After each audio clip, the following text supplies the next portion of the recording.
Вялікая ўборка ў Магілёве 9 красавіка ў абласным цэнтры пройдзе агульнагарадскі суботнік. Асноўныя аб'екты для навядзення чысціні ў горадзе вызначаны. Іх, дарэчы, нямала. Вось толькі некаторыя. Галоўная пляцоўка, парк адпачынку на Падміколлі. Тут працягнецца добраўпарадкаванне. Далей у спісе парк імя Горкага, масты і пуцеправоды, прылягаючыя да устаноў адукацыі і прадпрыемстваў тэрыторыі. Парадак будуць наводзіць уздоўж поймы ракі Днепр ад Пушкінскага праспекту да вуліцы Каралёва. Паведамілі ва ўправленні ідэалагічнай работы, культуры і па справах моладзі гарвыканкама.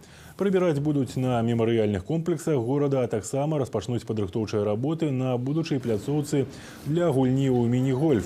На ўборку выйдуць усе прадпрыемствы Магілёва, грамадскія аб'яднанні, органы тэрытарыяльнага самакіравання, установы адукацыі, а таксама простыя жыхары. Дарэчы, ініцыятыва гараджан таксама вітаецца. Зрабіць тэрыторыю вакол свайго дома больш утульнай можа кожны. Для гэтага трэба звярнуцца ў ЖЭО па месцы жыхарства, а камунальнай арганізацыі забяспечыць неабходным інвентаром. Старт масаваму навядзенню чысціні ў горадзе 9:00.